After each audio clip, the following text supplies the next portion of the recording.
What is Islam?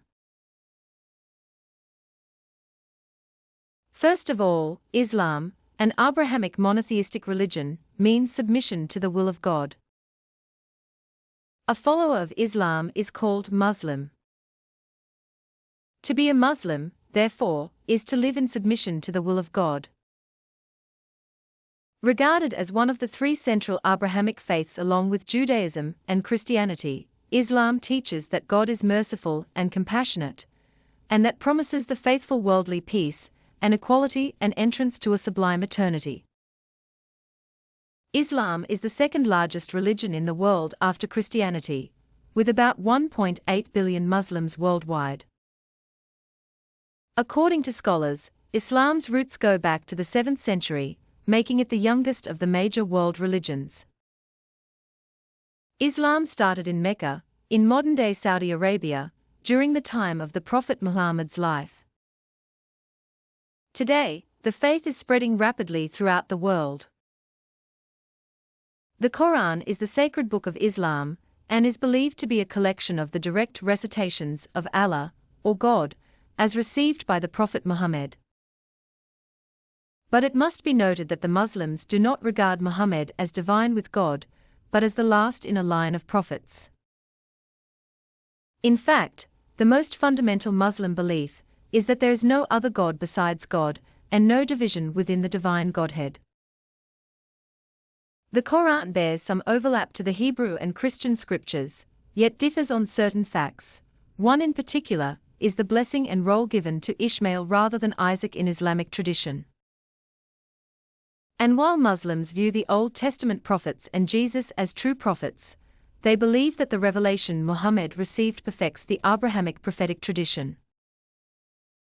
Accordingly, the Muslims hold the life and teachings of the Prophet Muhammad in highest esteem and believe faith requires discipleship to his example. Even so, it is a mistake to regard Muslims as Mohammedans in the same sense that Christians believe faith is mediated and accessible only through Jesus Christ. It is important to note that the life and teachings of Muhammad and the story of early Islam are revealed in the Hadith, which are collections of sayings about the Prophet that have been handed down through generations by skilled and trusted oral historians. These chains of religious transmission vary, however, and thus have been disputed frequently among different schools of Islamic law and theology. While generally in agreement about the Quran, various sects of Islam diverge largely over the authenticity or interpretation of each other's hadith. There are two main sects in Islam, namely, the Sunni and Shia. On the one hand, the Sunnis are those who believe they follow the more orthodox path laid out by Muhammad's teachings. On the other hand, the Shiites are those who believe that Ali, the cousin of Muhammad, was the rightful successor to Muhammad's mantle of leadership. As Islam spread across time, culture, and diverse lands, many different schools of interpretation and practice developed both within and outside of these larger groups, similar to Christian denominationalism.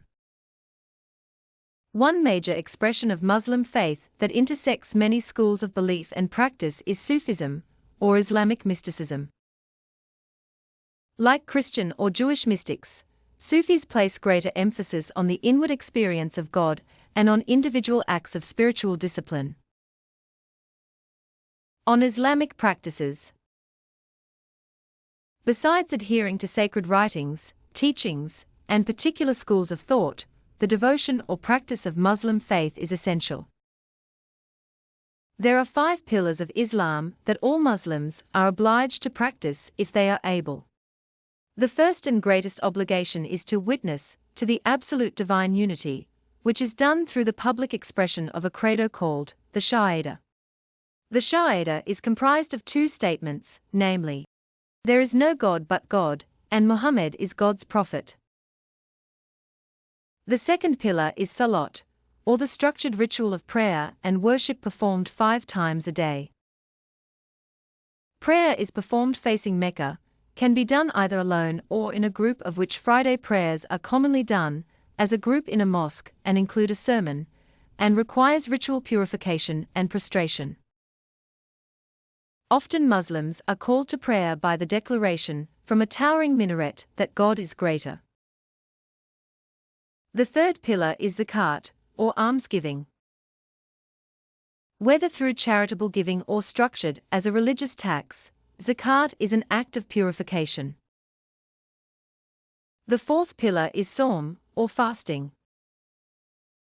Fasting is a general obligation, but should be especially observed from sunup to sundown for the month of Ramadan, and includes abstention not only from eating and drinking, but from smoking, sexual activity, and any sensual desire. Sawm is both an act of renunciation and an opportunity for spiritual reflection. Ramadan, which is the month Muhammad received the first revelation from God, ends with a large festival, the Eid al-Fitr, or Feast of Fast Breaking.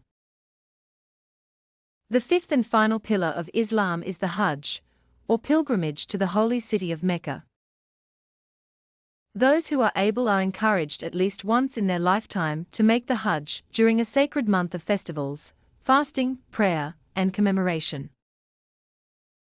During the pilgrimage, all those who make the Hajj behave and are regarded as spiritual equals. Now, it is important to note that one frequently misunderstood aspect of Islam is the concept of jihad. Jihad is the striving of Islamic faith toward truth and right. It includes most importantly a Muslim's spiritual commitment and devotional life, but also entails efforts to attain particular good ends, including struggling against evil and apostasy.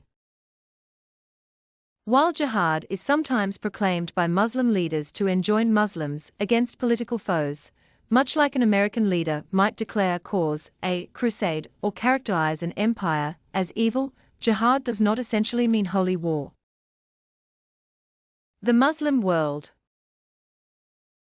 Because Islam originated in Mecca and Medina, these two cities are considered sacred, and the rulers of modern-day Saudi Arabia are entrusted to be the protectors of these sacred sites. Jerusalem, called Al-Quds or the Holy, is held to be the third sacred city of Islam for its spiritual and historical significance.